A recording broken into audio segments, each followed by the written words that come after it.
Sigamos entonces, habíamos visto prerrenal el bloque anterior. Postrenal ahora, ¿cierto? En postrenal hay una obstrucción al flujo, por lo tanto la orina se devuelve, por así decirlo, y hay una alta presión en los túbulos. El riñón entonces no puede filtrar y los mecanismos se pueden dañar. Vamos a hacer lo mismo que recién, un mon. Que me acomoda el chat, que no sé dónde ponerlo para que no me tape la diapo. Ahí. Entonces tengo el túbulo, ¿cierto? Vamos a hacerlo distinto esta vez.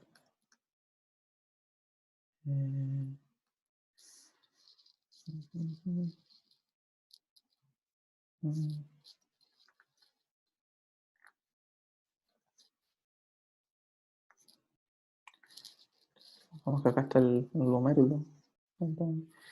Aquí diría está la cápsula de Bowman, ¿cierto? Pero no vamos a dibujar todo ese detalle, vamos a hacer como que el túbulo está acá. Si tengo una condición, ¿cierto? O sea, el filtrado, ¿cierto? El filtrado va en esta dirección, ¿cierto? La arteriola aferente, diferente, filtración glomerular. Y si tengo el túbulo obstruido en algún nivel, o puede ser acá, o puede ser, ¿cierto? En el fondo, en el uréter, por ejemplo, en la vejiga, o en alguna parte tengo una obstrucción al flujo normal, eh, la parte proximal a la obstrucción, ¿cierto? Acá hay una obstrucción, esta parte proximal aumenta su presión, ¿cierto? Por lo tanto, se produce una presión hacia atrás, ¿cierto? Un flujo algo retrógrado de la orina. Por eso es que se produce, ¿cierto? La hidroureteronefrosis, que el líquido empieza a devolverse y empieza a acumularse, no puede salir. Entonces voy a tener un flujo de orina que va hacia atrás y que va a contrarrestarse, ¿cierto? Con la velocidad o el filtrado glomerular, y al producirse este choque, esta suma de vectores, por así decirlo, ¿cierto? En el cual la orina se está devolviendo y la orina se está filtrando, obviamente, al sumarse, la filtración va a ser más chica, va a disminuir la velocidad de filtración glomerular. Y aquí cuando por eso uno siempre debería pedir una eco renal, y si es que hay globo, si es que hay duda de si esto es por renal o no, hacer un cateterismo urinario, ¿cierto? A veces que hay en el fondo alguna obstrucción. Y el laboratorio es variable porque si esta obstrucción ocurrió hace poco, ¿cierto? Y está produciendo esto por poco tiempo, los túbulos van a poder reabsorber BUN, van a poder reabsorber sodio, todo normal. Pero si esta obstrucción lleva mucho tiempo, estas diferencias de presión, estos cambios de presiones, pueden alterar estos mecanismos de reabsorción. Por eso que nosotros decíamos que en el postrenal el boom es variable, puede estar más de 20, menos de 20, pero depende de si esto es precoz o es tardío. Entonces el postrenal uno lo descarta con otras cosas, pues, con la imagen o con el cateterismo.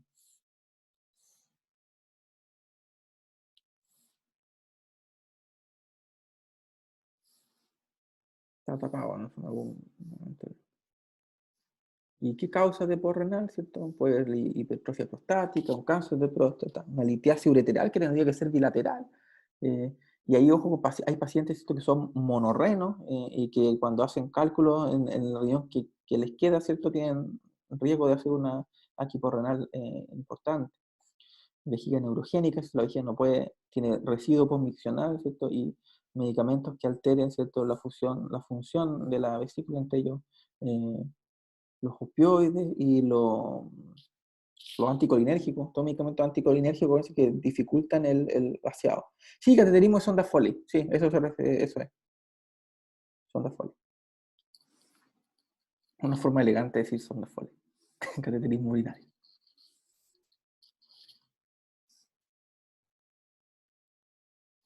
Por renal. Entonces, el por renal al final, imágenes o con sonda, residuo comisional, con eso tú lo vas a ver, más que con los exámenes.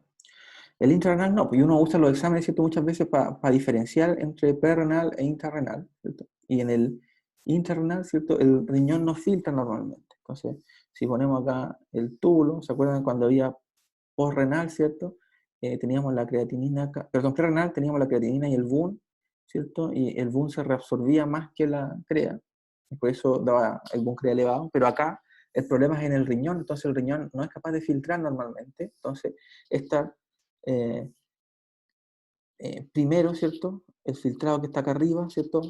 Como hay un problema, va a disminuir, pero aparte no hay un aumento de la reabsorción del BUN, porque hay un daño en el riñón. Entonces los mecanismos de reabsorción muchas veces también están dañados. Por lo tanto, como no puedo reabsorber BUN, el BUN se queda acá y la relación BUN-CREA se mantiene normal, menos de 15 o menos de 20. O 1, no sé. No se produce eso de la situación terrenal en que el BUN se resolvía más rápido. Y por otro lado, si tengo alterados, ¿cierto?, los mecanismos de reabsorción, no voy a ser capaz de concentrar la orina, por lo tanto la movilidad urinaria va a ser baja, eh, y no voy a ser capaz tampoco, porque hay daño, por ejemplo, en el túbulo, no voy a ser capaz de reabsorber sodio, por lo tanto el sodio urinario, a diferencia de otro, va a estar alto, más de 20, y la fracción excretada de sodio va a ser más de 2%, por lo mismo. Y ahí está, claro. La osmolaridad urinaria no va a estar elevada, el riñón no reabsorbe sodio, por lo tanto el sodio urinario aumenta, las fracciones excretada de sodio aumenta, y en el sedimento voy a poder ver algunas cosas dependiendo de la causa, ¿cierto? Voy a poder ver a lo mejor proteínas, eritrocitos, leucocitos, cilindros hemáticos, cilindros café, si es que estamos hablando, por ejemplo, de una nefritis intersticial, o sea, nefritis, perdón, necrosis tubular aguda, ¿no? Sí, algo más. Y en la necrosis tubular aguda, ¿cierto? Hay unas zonas del glomérulo que son susceptibles al daño por hipoxia y las células empiezan a morir, las que están acá, por ejemplo, tubulares, y se empiezan a necrosar y se depositan en el lumen del túbulo. Y esto produce una alteración, obviamente, de la función tubular. eh, y cuando ocupan, ¿cierto?, todo el túbulo y se organiza, eh, da la aparición de cilindros, unos cilindros café oscuros, marrones que se describen de la necrosis tubular aguda.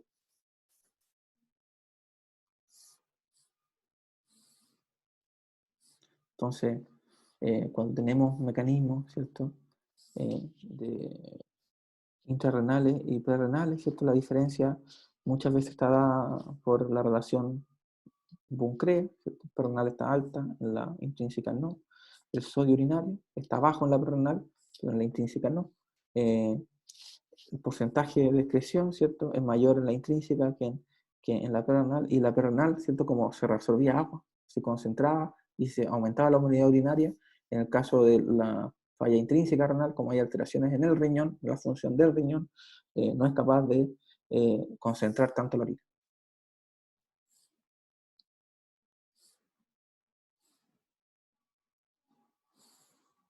Entonces, causa, la más frecuente, la necrosis tubular aguda, que le explicaba recién, que muchas veces, primero es perrenal, que es lo que me preguntaba recién Javier. Claro, parte con un defecto, ¿cierto?, perrenal, en el cual llega, ¿cierto?, menos sangre, acá llega, por alguna razón, llega menos sangre al glomérulo, y cuando eso se mantiene en el tiempo, ¿cierto?, y no se recupera, puede llegar a provocar una disminución del aporte de oxígeno a estas zonas, especialmente túbulo proximal, ascendente grueso de Henle, que son las células, que ahí están las células que son más susceptibles a daño hipóxico, y se produce necrosis de esa célula, necrosis tubular aguda. Mm, Toxinas también,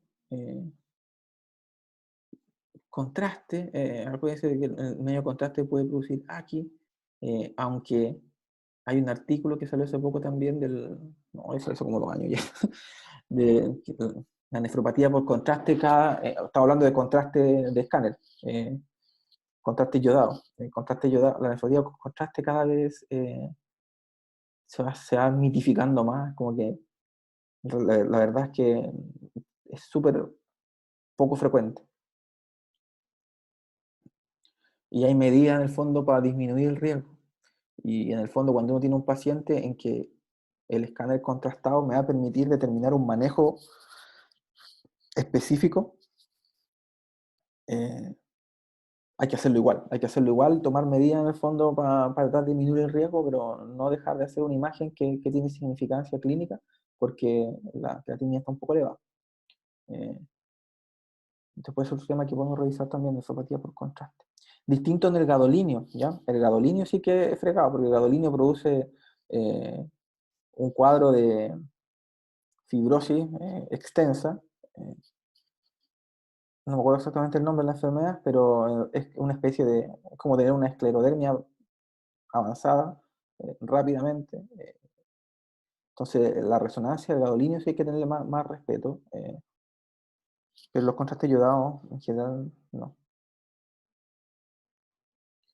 Los AINES ya habíamos visto que ¿cierto? Disminuyen por una parte de acá, disminuyen ¿cierto? El flujo por la arteria aferente, ¿cierto? Y si eso lo mantengo a largo plazo, obviamente, también voy a provocar eh, necrosis tubular aguda o daño, ¿cierto? En el glomérulo. Cosas quimioterapéuticos, ¿cierto? Cisplatina, la anfotericina, ¿cierto? Que es este antifúngico que es súper dañino para el riñón. ¿No? La ciclosporina, etcétera. Quimioterapéuticos. No está acá la micacina.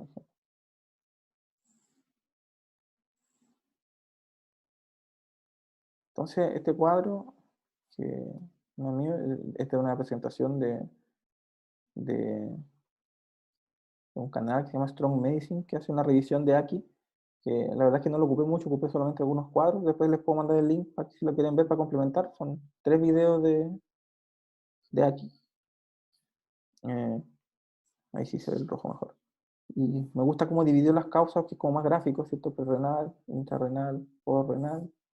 Acordarse, ¿cierto? Que también de la insuficiencia cardíaca y de la insuficiencia hepática en las prerrenales. En las intrarrenales, ¿cierto? Pueden ser enfermedades renovasculares intrínsecas, una emergencia hipertensiva, vasculitis de pequeño vaso, eh, microangiopatías trombóticas, como el púrpura trombocitomínico trombótico y el síndrome hemolítico urémico. Pueden ser propiamente tal enfermedades glomerulares, y algo de esto hablaremos mañana. Eh, por ejemplo, una glomerulonephritis infecciosa. O pueden ser enfermedades tubulointersticiales, como una necrosis tubular aguda, que es como de las más frecuentes, eh, que puede ser causada por todas estas cosas que están acá, sepsis, medicamentos, contraste, rabdo, por una prolongación de la falla renal. Y lo otro es la nefritis intersticial aguda, ¿cierto? Eh, que característicamente en una LEA dice que hay rash, eosinofilia, ¿cierto? Leucocitos en la orina, ¿cierto? Leucocitos en la orina, pero que el rash muchas veces no está, y los leucocitos son específicos, ¿cierto?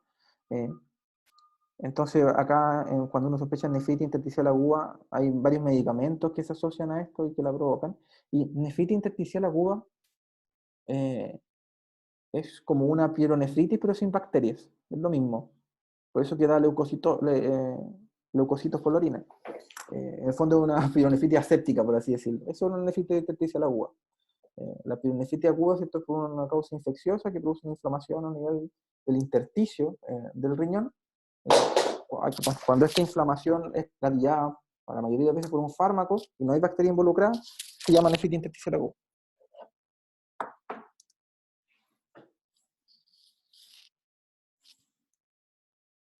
Y en las postrenales, ¿cierto? Está eh, la obstrucción ureteral, ¿cierto? Que usualmente, claro, requiere que sea bilateral, la vejiga neurogénica no es capaz de expulsar y hay un alto residuo punmiccional, y eso aumenta la presión hacia atrás, ¿cierto? Lo que hablábamos recién.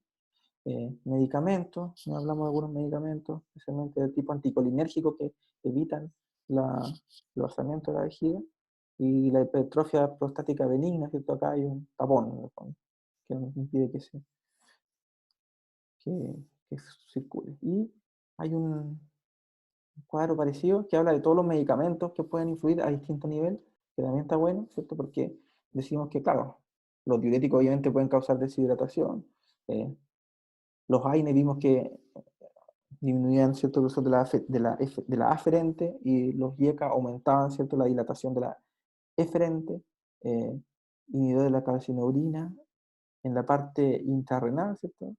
Son capaces de provocar necrosis tubular aguda, los aminoglicosidos, cistatinos, algunos medicamentos anti-VIH, ¿cierto?, como el tenofovir, nefritis intersticial aguda, beta-lactámicos, vancomicina, cotrimoxazol, eh, AINE, nefropatía por cristales, ¿cierto? La ciclovir muchas veces se deposita en el túbulo en forma de cristales, ciclovir, ciprofloxacino, cotrimoxazol, metotrexato, hay muchos medicamentos que están alterados. Al tiro te respondo la pregunta, déjame terminar la idea. Eh, por renal, ¿cierto? Alguna causa que me disminuye, ¿cierto?, la sensibilidad de la vejiga, o que me dificulte la capacidad de contraerse, como los opioides que te mencionaba recién, algunos simpáticos miméticos o drogas anticolinérgicas. ¿Con cuál tipo se mueren más los pacientes? Yo creo que lejos la asociada a sepsis, que en el fondo es una necrosis tubular aguda, pero el contexto en el que está, yo creo que es de las más graves. No sé si habrá algún estudio que demuestre que esa es la mayor mortalidad, pero si uno se fija, la sepsis mata más que las otras cosas, entonces, como por, ¿cómo se dice así? Como, por ende, ¿cierto?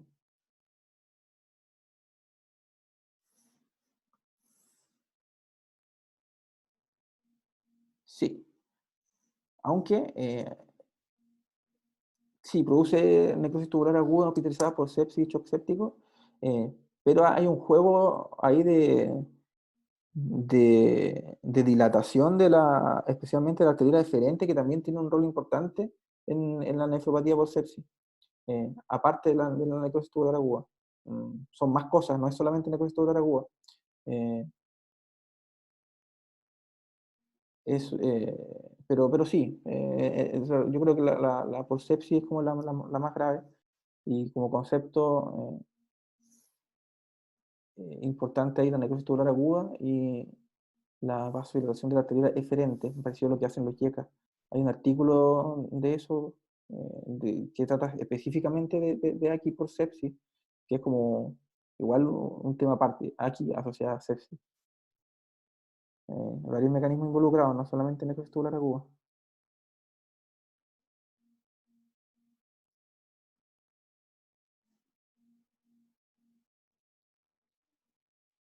Y este algoritmo me gustó, no lo había visto en otro lado, lo vi en ese video. Es como, pues me gustó que es práctico, eh, pero no lo veo porque estoy tapado con el chat, así que voy a mover un poco el chat, no voy a ver el chat un rato para poder ver el, el diapo, ¿cierto? En el cual lo primero que hace acá es chequear PVR, y eso no es otra cosa que residuo vesical, ¿ya? O sea, en el fondo lo que está diciendo acá es primero ver si es que hay una falla porrenal, ¿cierto? Entonces, si es que hay en el fondo un globo, ¿cierto? O signo de que el paciente no está orinando, ¿cierto? O sospecho uropatía obstructiva, ¿cierto? Lo primero es drenarla, ¿cierto? Con un Foley, ¿cierto? Y si la función renal mejora, eh, claro, era porque había un residuo comisional elevado y la falla era renal. Pero si no mejora, o si al principio no tengo un residuo comisional elevado, ¿cierto? Yo debería evaluar, ¿cierto? Eh, la volemia, ¿cierto? Para ver si está primero hipervolémico. Si el paciente está hipervolémico y tiene antecedentes a lo mejor de insuficiencia cardíaca, cirrosis, considerar que esta puede ser la causa, y lo que hay que hacer es mejorar el control de su patología crónica, ¿cierto? Pero si está euvolémico o hipovolémico, plantea, ¿cierto?, hacer parecido a lo que muchas veces teníamos que hacer en la hiponatremia cuando teníamos la duda, eh, un, un desafío de fluid, un challenge, ¿cierto? Por pasarle un bolo, por ejemplo, de fisiológico, y si la función renal mejora, eso lo más probable es que era por hipovolemia, ¿cierto? Por renal, por deshidratación. Y si no mejora con este challenge, chequear, ¿cierto?, todos los exámenes, que uno muchas veces los pide antes, ¿cierto? Pero en el transcurso en que estén, uno hace algo con el paciente, ¿cierto? Y en base a los resultados, ¿cierto? Si tengo leucocituria, ¿cierto? y no tengo bacterias, sin bacterias, ni síntomas urinarios, pero tengo leucocituria, eso podría ser una nefritis intersticial aguda, y ahí tengo que buscar el agente que me la está provocando. Ojo, que nosotros tuvimos un caso de una nefritis intersticial aguda, porque la señora se estaba tomando un té rojo chino. No sé, no me acuerdo cuál es el nombre exactamente del té, pero cosas como las hierbas pueden provocarla también, y esa señora se fue hasta de biopsia porque no sabíamos cuál era la falla, y al final era una nefritis eh, intersticial aguda. Y la única causa que quedó como sospechosa era el té rojo que se tomaba que venía de China, no me acuerdo cómo se llama. Eh, Cuando tengo siendo sepsis, CHOP, y tengo estos cilindros, ¿cierto? Café, y tengo un FENA alto, yo digo esto puede ser intrarrenal, puede ser una necrosis tubular aguda. Y si tengo glóbulos rojos en la orina y cilindros hemáticos, yo digo esto puede ser un síndrome nefrítico. ¿Sí? Y si tengo un FENA bajo y cilindros hialinos, esto puede ser renal todavía, y a lo mejor el paciente lo que pasa es que le di muy poco fluido, necesita más fluido. Sí, me parece que es un algoritmo un poco más práctico que lo que sale usualmente en los libros. Y uno puede, si no quiere invadir a todos con Foley, ¿cierto? Si ve el globo, obviamente sí, pero si no, uno puede pedir una eco renal antes, renal y vesical. Ahora, acá. Ahora, yo creo que los exámenes se van a pedir a todos igual, y uno los pide cuando llega el paciente, ¿cierto? Pero eh, en que llegue el resultado uno puede hacer estas cosas, ¿cierto? Como evaluar el volumen, ¿cierto? Y a lo mejor dar un poco de un bolo de fisiológico, ver qué pasa, asumiendo, ¿cierto?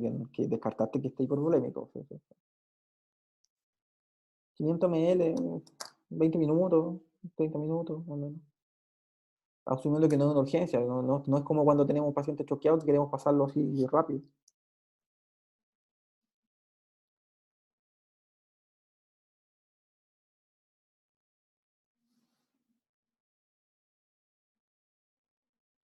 Eh, o sea, termina y le piden los exámenes. Debe ser rápido.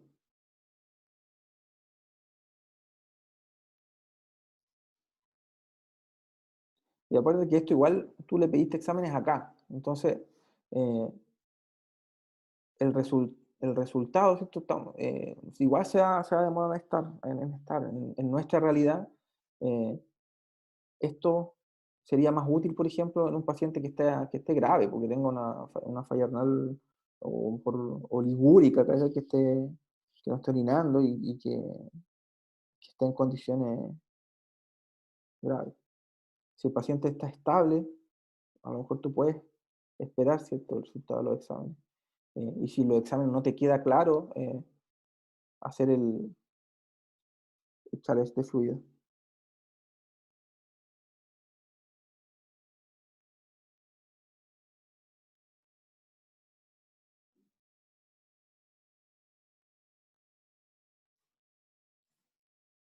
Todavía quedan cosas que ver. Sí. Consideraciones, ¿cierto? Siempre que tengo un cirrótico, pensar en el hepato-renal, a lo mejor no lo tiene, pero pensarlo, ¿cierto? Ojo, cuando alguien usó contraste en los últimos 3 días, podría estar asociado a contraste, aunque como les digo, cada vez menos la evidencia que lo respalda, pero podría ser. Estamos hablando de yodado, ¿cierto? Puede ser gadolinio o otra cosa. Eh, si usa medicamentos nefrotóxicos, esta triada, rash, fiebre, eosinofilia, apoya a eh, nefritis tubulointersticial aguda, pero no, casi nunca está. O sea, casi nunca está la triada completa. Y lo que hay es leucocituria y no hay bacterias, sedimento no inflamado, o sea, no hay con cultivos negativos sin bacterias en la orina. Leucocituria séptica, por así decirlo. Que también, ojo que esto también se ve eh, cuando uno ve leucocitos, ¿cierto? Y no hay bacterias, uno le enseña, ¿cierto? Que uno debería pensar en TBC, ¿cierto?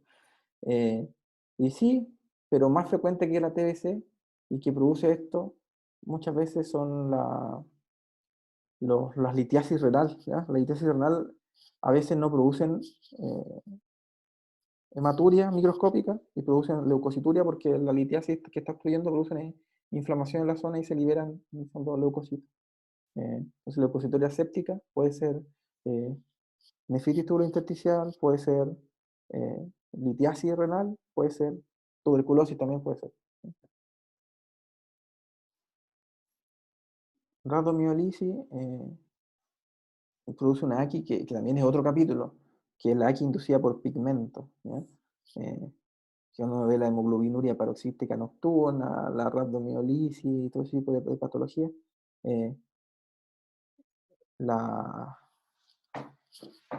Que se produce un daño por radical libre a nivel del túbulo y se destruye.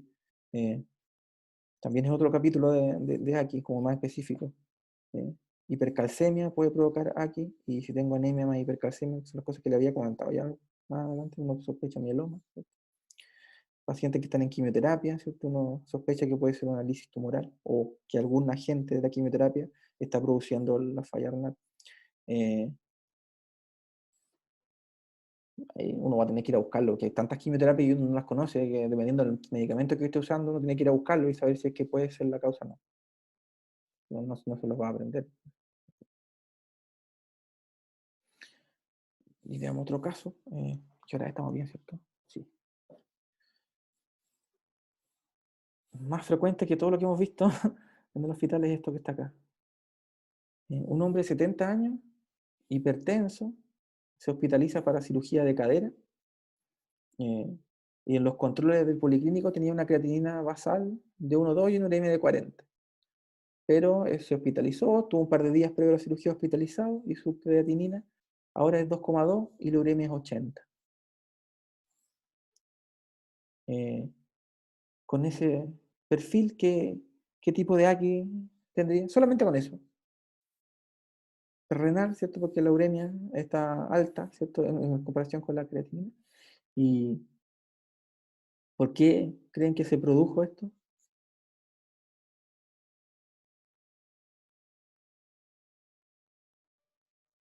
Porque tiene sed. Tendría que tener mucha sed. No tener acceso a agua o algo así. Trombito. Ya. No.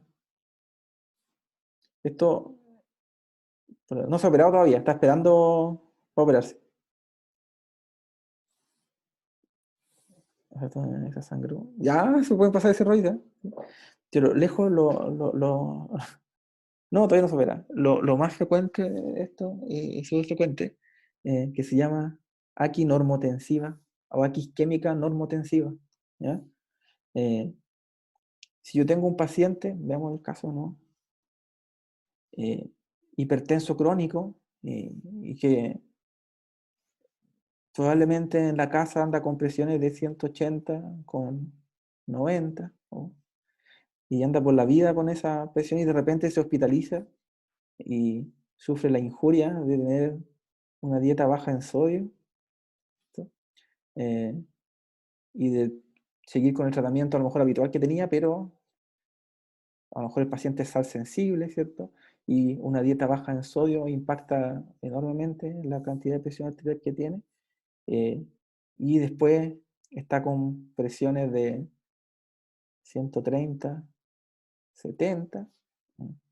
Eh, Obviamente, si él estaba acostumbrado a estar esto, tener una presión normal, va a gatillar que sea una situación terrenal para él. ¿Ya? Y eso se explica por esta curva que está acá, que es la curva de autorregulación de la presión, ¿cierto? En el cual cuando yo tengo una autorregulación normal, un paciente normal, es capaz de mantener una presión arterial media más o menos entre 80 y 120, ¿cierto?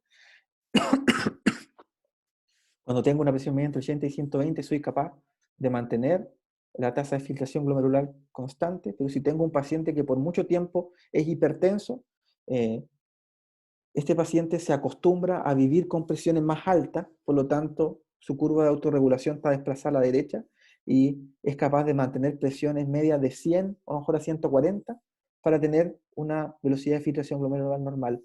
Y si esa presión arterial media empieza a bajar a menos de 100, empieza a disminuir su velocidad de filtración glomerular, empieza a ser prerrenal, aunque esté con presiones normales. Entonces, pacientes hipertensos crónicos tienen la curva de autorregulación desplazada. Vivir con presiones normales para ellos es vivir en una situación de prerrenalidad, y les provoca muchas veces un aumento de la CREA y una AQI. Y lo que hay que hacer es tratar de llevarlo, ¿cierto?, a presiones normales de forma más lenta para que la curva de autorregulación vuelva en el fondo a su basal.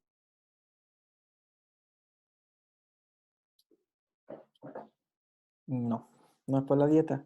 De nuevo, si yo tengo un paciente normal, ¿ya? Un paciente normotenso sin problema es capaz de mantener su velocidad de filtración glomerular al máximo o en 100 completa cuando su presión arterial media va de 80 a 120, supongamos.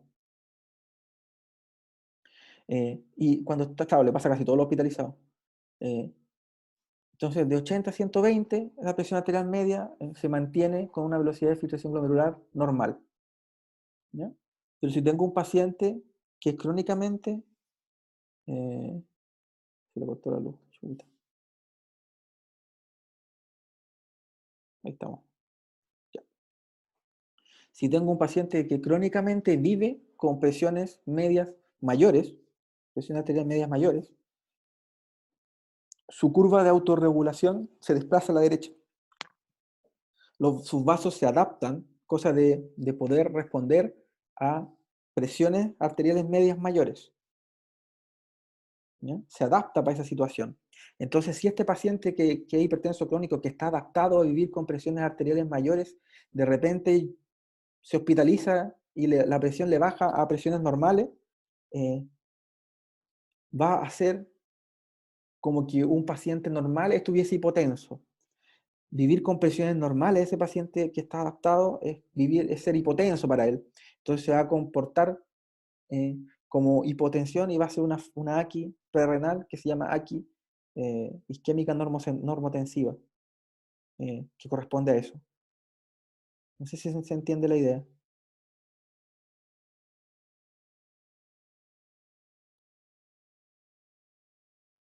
Este paciente es capaz de mantener su filtración glomerular al máximo cuando la presión arterial media es mayor de 100. Entonces, si obviamente si estando hospitalizado empieza a tener presiones menores, eh, eh, va a ser como que estuviese hipotenso para su presión normal y obviamente va a recibir menos perfusión renal y se va a prerrenalizar, como un paciente normal se prerrenalizaría si es que eh, presenta hipotensión. Concepto es demasiado importante este concepto, así que si no lo entienden, díganme al tiro, porque es lo más frecuente y algo parecido después pasa en el cerebro, cuando, eh, que también tiene mecanismos de autorregulación bien regulados.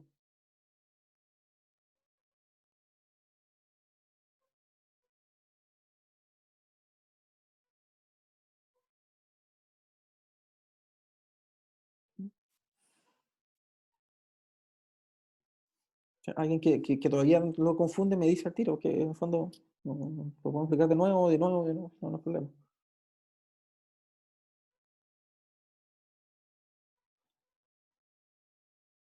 Esto igual lo van a ver harto. Pacientes, como decía de recién Susana, casi a todos los pacientes hospitalizados, eh, hipertensos crónicos, les pasa en cierta medida esto, algunos en mayor cantidad que otros, pero eh, es frecuente.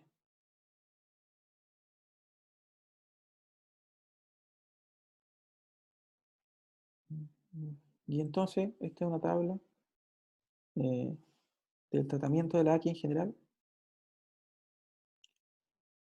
Tendría que mejorar el control crónico para prevenirlo. Mejorar el control crónico y hacer un descenso lento de la presión arterial. Tratar de que de a poco, en el fondo, la curva de autorregulación se empieza a desplazar de nuevo hacia la izquierda. Si se presenta, eh, lo manejas como una situación prerrenal. Es prerrenal para él. Entonces, eh, tendrías que disminuir probablemente la dosis antihipertensiva que está usando, si está usando dieta hiposódica, Eh,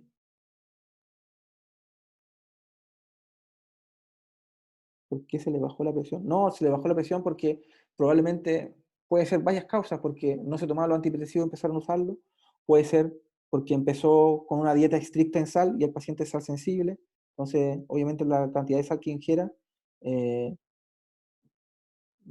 al final, claro, no sé si es culpa de uno, es culpa del ambiente en el que entra.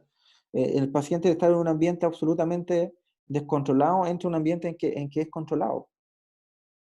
Eh, entonces, si se presenta esto, lo que hay que hacer es tratar de hacerlo, a lo mejor va a requerir ajustar la dosis de antihipertensiva, estando hospitalizado va a tener que bajar la dosis de los antihipertensivos, eh, darle un poco más de sal en la dieta inicialmente y de a poco tratar de irlo bajando.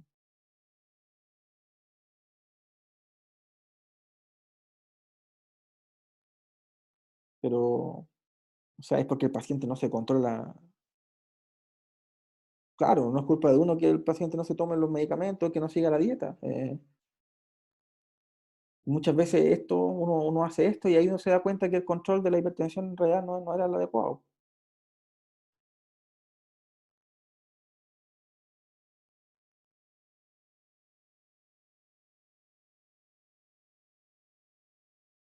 Sí, claro, es frecuente que esto pase cuando pasa en un paciente hospitalizado.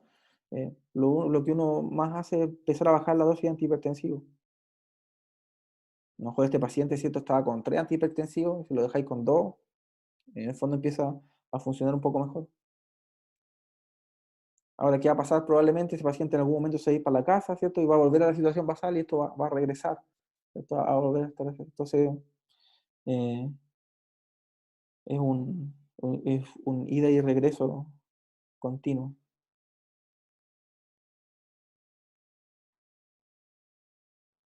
Pero se entiende la idea, ¿no?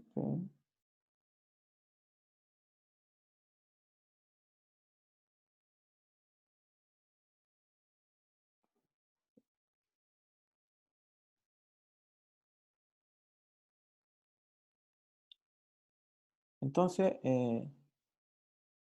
para el tratamiento de la AQI, ¿cierto? En general, acá sale bien en general las medidas, ¿cierto? Si es perrenal, bueno, si hay baja precarga, obviamente hay que dar fluido, pero si está el volumen efectivo elevado, hay que dar diurético. Eh, si es que hubiese una falla en la contractilidad, ¿cierto? A lo mejor se va a necesitar inótropo y depende de la causa. Tratar el hepatorrenal, acá como esto es gringo, aparece el ocrótido, por eso nosotros usamos el librecino. Eh, si es interrenal, tratar la causa. Si hay una sepsis, hay que darle antibiótico, golemizarlo y todo lo que corresponde a la sepsis. Porque la necrosis tubular aguda no tiene tratamiento específico, es el tratamiento de la causa que la desencadena. Y en el caso de la nefritis intersticial, eh, lo primero que uno hace es discontinuar el agente causal y si con eso no responde podría requerir corticoides por un tiempo acotado. Pero en general la discontinuación del agente causal. Y en las postrenales hay que aliviar la obstrucción dependiendo del nivel en que esté, ¿cierto? Ya sea con la sonda o manejar en el fondo la hiperplasia prostática, o detener los medicamentos anticolinérgicos, si hay una hito tratarla, etc.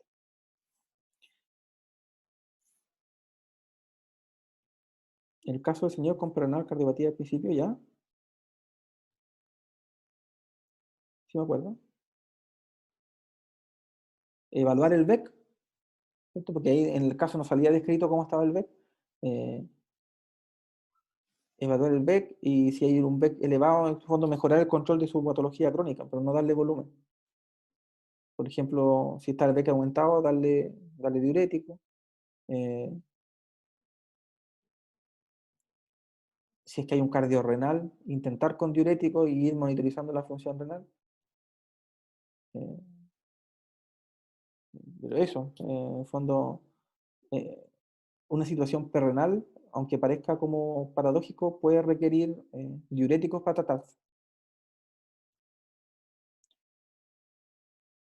Eh, sí, en general depende del caso, pero la mayoría de las veces si tú quieres descartar que haya un cuadro obstructivo, eh, especialmente en pacientes adultos mayores, ¿ya? Pacientes muy viejitos, a veces sirve, no sé si instalar al tiro una sonda Foley, pero hacer un cateterismo, que es como ver si el residuo comisional está aumentado o no. Cateterismo significa tratar de vaciar la vejiga en forma externa. Y no dejar la sonda instalada, sino que vaciarla y dejarla después libre.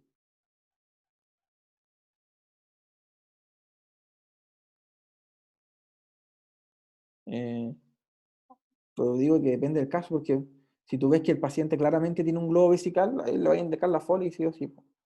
Ahora, si tú ves que el paciente no tiene globo vesical y los exámenes son medio, no te dicen mucho, depende de la disponibilidad que tengas tú. Si el paciente está grave y es urgente descartar la falla por renal, ahí tendría que hacer cateterismo para ver cómo está el residuo. Si el paciente está estable y tú quieres estudiar con calma, le pides una eco eh, renal y vesical. Y lo otro es estar viendo si el paciente orina. Porque una cosa distinta es tener un paciente con falla renal aguda que no orina, y en ese caso yo sí voy a ponerle sí o sí una sonda Foley porque, para cuantificar la diuresis. ¿No? Entonces, a tu pregunta, que es un poco difícil responderla en general sí, la mayoría de las veces requerís Foley, ya sea para cuantificar la orina y para ver eh, el residuo comisional. Pero, por ejemplo, si ves un paciente hospitalizado que ya, no sé, 10 días hospitalizado y que de repente empieza una AQI, no necesariamente le voy a poner una Foley y al tiro. Voy a pedir exámenes, voy a evaluar cuál puede ser la posible causa, voy a ver si es hipertenso, a ver si tiene una AQI no hipotensiva. Voy a pedir que vigilen, ¿cierto?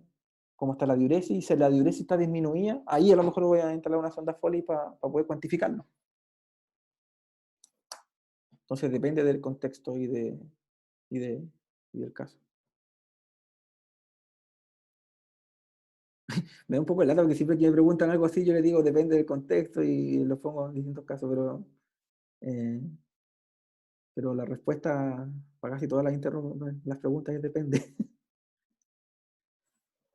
Y por eso que es importante la parte práctica, porque ahí uno está viendo al paciente y puede ver en el fondo cuál es el depende de ese caso. Y estos son guías en general, guías como poder orientarme al manejo.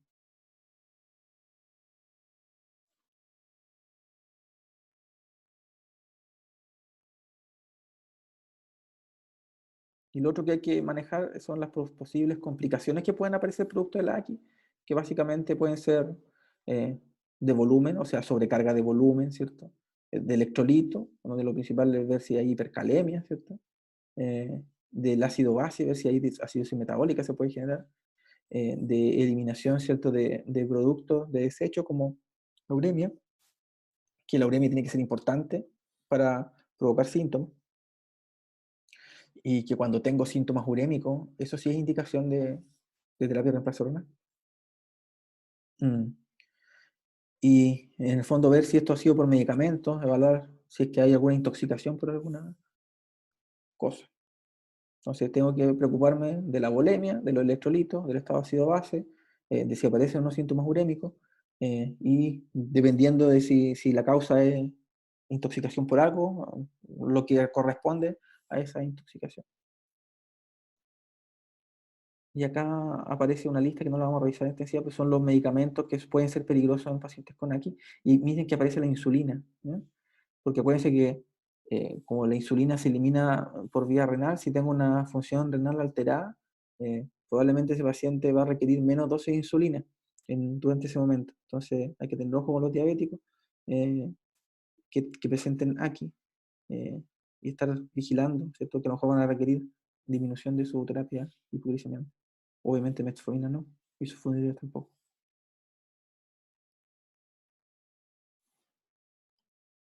Y esto, las indicaciones de terapia de reemplazo renal. El otro día dije que vamos a revisarla acá. Que hay una mnemotecnia que es AIOU, ¿cierto? Que A de acidemia, un pH menos de 7,172. E de electrolito, que se refiere a hipercalemia. I de intoxicación, ¿cierto? Sustancias dializables, ¿cierto? Intoxicación por litio, por aspirina, por metanol, etilenglicol. O de overload, en inglés de sobrecarga de volumen, una insuficiencia cardíaca en el fondo que no responde a diurético, eh, U de uremia, que significa síntomas urémicos, que pueden ser pericarditis y encefalopatía. Y ojo que esto debe ser refractario a tratamiento médico. O sea, si yo tengo una hipercalemia de 7, y que la empiezo a tratar y la hipercalemia baja a 6, eh, no necesariamente tengo que dializarlo, ¿ya? Eh, si esta hipercalemia decide no soy capaz de bajarla, empieza a aumentar más y se mantiene, ahí yo voy a plantear, ¿cierto?, la diálisis. Eh, Acidemia en general, menos de 7-10, sí. Eso en general sí requiere terapia de reemplazo renal. Aunque da igual caso a caso. Por ejemplo, si esto es más frecuente de ver en ambiente UCI. Cuando hay, por ejemplo, un shock séptico grave, el shock séptico grave tiende a producir una acidosis metabólica severa que requiere muchas veces terapia de reemplazo renal al principio. Eh, Sobrecarga de volumen, esto lo pueden ver a veces en pacientes, mm, como dice acá, resistentes a diuréticos, que no es suficiente para depretarlo, y en los cardiorrenales. En general, no estoy dando números. La hipercalemia se considera severa o de cuidado cuando es más de 6,5 en general, eh, pero ahí depende. Hay alteraciones electrocardiográficas. Si hay alteraciones electrocardiográficas, claro que lo considero grave. Eh, pero eso no significa que lo voy a dializar. Eso significa que tengo que evaluar, hacer las medidas y si logro corregirlas, no va a ser necesario dializarla. Ahora, si la hipercalemia empieza a subir y sigue subiendo y no responde a mis medidas, en ese caso sí lo voy a plantear como tratamiento de diálisis, ¿no?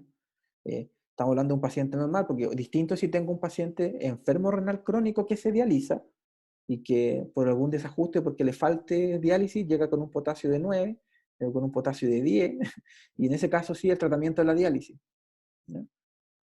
Esto es como una guía para acordarse de en qué situaciones yo tengo que plantear la terapia de reemplazo renal. Pero es caso a caso. Si a lo mejor tengo un paciente con un deterioro crónico de la función renal, no me voy a dar tanto espacio para esperar meterlo a diálisis. Eh, sí, por ejemplo, pacientes con síndrome cardiorrenal, en cual la falla es cardíaca y renal, que usualmente no le puedes dar diuréticos porque aumenta la X, y si no le das diurético, aumenta la volemia. Ahí muchas veces la solución es una terapia de reemplazo renal, pero no diálisis, sino que eh, hacerle una ultrafiltración, que se llama, que ultrafiltración es sacarle solo agua, ¿no? Ultrafiltración, sacar agua, diálisis, tú dializas, tú sacas agua y sacas solutos también, sustancias. Eh, Uremia, si hay pericarditis urémica y encefalopatía urémica, eso sí o sí va a diálisis. Pero el resto no es absoluto, depende. Por eso parece acá que deben ser refractarios.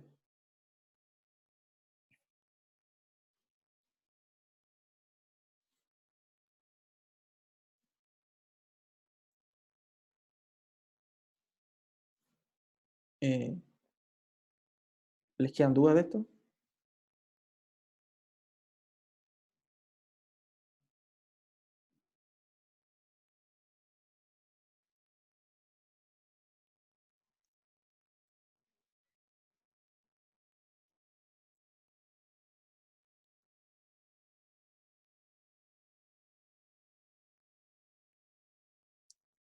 Entonces, claro, la hipercalemia muchas veces es indicación de diálisis porque se presenta muchas veces en, en pacientes con enfermedad renal crónica. Entonces ahí no tengo cómo, no voy a tener cómo regular bien mi calemia y terminan requiriendo diálisis.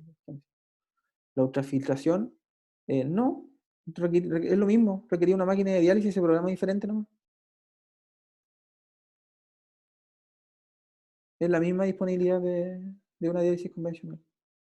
Lo que pasa es que hay máquinas portátiles, ¿ya?, que pueden hacer ultrafiltración, que pueden hacer, solamente son terapias de reemplazo de ultrafiltrado.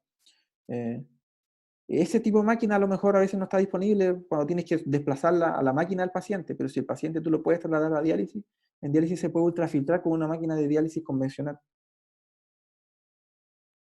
Pero si tienes un paciente grave, por ejemplo, en alguna unidad crítica, y no lo puedes trasladar, ahí tienes que tener un aparato que puedas llevar, ¿cierto?, hacia tu paciente, y ahí a lo mejor se puede generar un poco de menor disponibilidad del aparato, pero en general está disponible. Lo que sí conlleva cierto una preparación del equipo, que es que igual se demora, y requiere cierto tener a una enfermera fija con el equipo.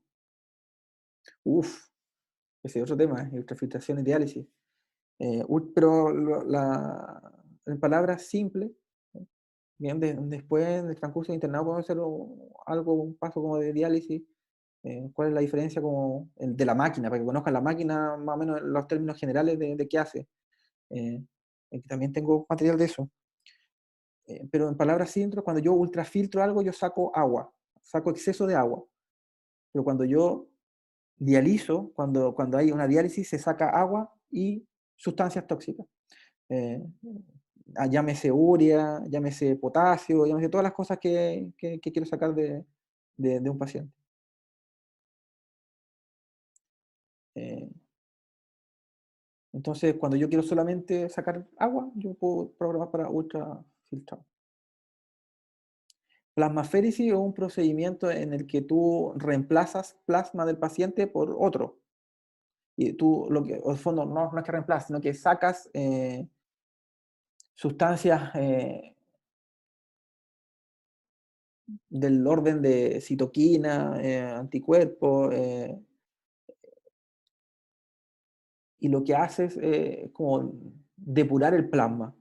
Eh, Útil, por ejemplo, me acuerdo que vi un paciente, le voy a contar un paciente, estamos bien la hora, ¿cierto? Sí. Eh, Me acuerdo, a propósito de que no vimos pancreatitis, había un paciente no se los conté, no me acuerdo, un paciente como 28 años, o 20, 25 años, no me acuerdo, pero tenía un grado de retardo mental, mm, de nacimiento, ¿cierto? Que le costaba algunas cosas, no, retardo mental. Y él se dedicaba a vender helados, ¿no? Vendía helados, y tenía helado en su casa, obviamente, la señora, ¿no? Él la ayudaba vendiendo helado. Y de repente, la historia dice que se comió 15 litros de helado, no me acuerdo, pero se comió un montón de casata solo, eh, y hizo una pancreatitis por hipertrigliceridemia. Eh, y llegó a la UCI, obviamente fue una pancreatitis grave, sí, es súper particular el caso. Eh, Hizo una pancreatitis grave con triglicéridos indetectables, estaban tan altos que no los detectaba, y le hicieron una plasmaféresis, que en el fondo lo que busca es limpiarse el plasma, por así decirlo, y, y salió leche condensada, salió leche condensada del lo que le iban limpiando, era como, claro, era como blanco, sí, era como una sustancia como, claro. eh, Se recuperó, hizo una pancreatitis grave, sí, estuvo en la UCI cierto tiempo, pero se recuperó después, y yo lo tuve cuando estuve en sala, y ahí vamos a decir, ahí era gracioso el paciente, no es que como él tenía ese grado de retardo, como que salía con unas cosas de repente. eh, pero sí, me acuerdo de ese pancreatitis por hipertrigliceridemia, y tenía colecciones, tenía la embarrada en el páncreas. Yo creo que porque era joven, ¿cierto? En el fondo respondió bien al tratamiento, y la pancreatitis sigue teniendo una alta mortalidad. Eh, entonces, Entonces, claro, plasmaféresis, una cosa, buscas retirar sustancias del plasma tipo triglicéridos, también se puede usar eh, cuando uno quiere, cuando hay vasculitis, ¿cierto? Grave, por presencia se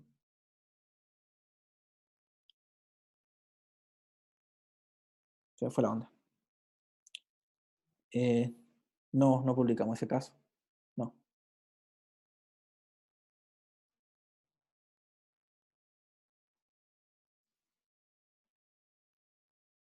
Estos casos raros, vi una pancreatitis por rituximab también, que tampoco está descrita, pero una escleromixedema, una parálisis periódica hipercalémica, hipocalémica. Tengo varios casos raros, pero, pero no, de esos publiqué dos nomás. O sea, no, ni siquiera los publiqué, los presenté en congreso, algunos que están esperando publicación. La verdad es que hay gente que le gusta harto publicar y que se dedica más a eso, yo no tanto, la verdad. No. Bueno. Y lo otro importante para ir terminando, ¿qué pasa si yo tengo una AQI que es intrarrenal, pero que no tengo idea, el origen incierto?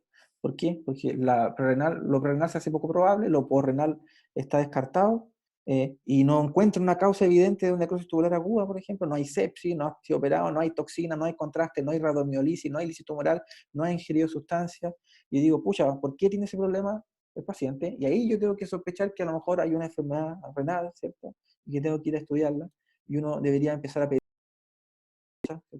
Y uno puede pedir complemento, ¿cierto? Que va a estar reducido cuando hay glomerulopatía, glomerulonefritis difusa, como las que están acá. También están reducidos, ¿cierto? En PTT, en sepsis, en hepatopatía, pero uno pide complemento, C3, C4, uno pide ANCA, antimembrana basal glomerular, sospechando vasculitis, ¿cierto? Sospechando esto, Goodpasture, ¿cierto? Que es la enfermedad antimembrana basal glomerular. Eh, riñón pulmón, ¿sí se acuerdan? Eh, ANA, para descartar, ¿cierto? Que haya un lupus, a lo mejor tengo una nefritis lúpida, una membrana proliferativa, a lo mejor lúpica. Pedir LDH, aptoglobina, eh, pensando en que haya hemólisis y que a lo mejor hay una microangiopatía trombótica, un CHU, un PTT, que a lo mejor está provocando el problema.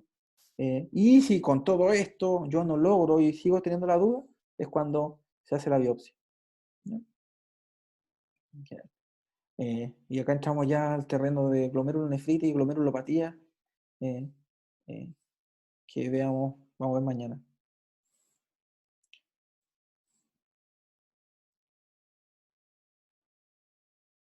Y ahí esto es como el panige que les quería dar de aquí. Se me fue el- Hay tarea. O sea, hay pruebas, chicas. Igual que ayer, de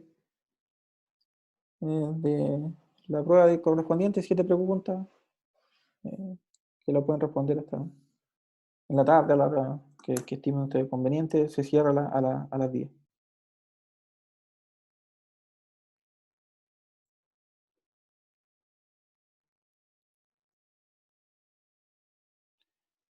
Se me fue el chat.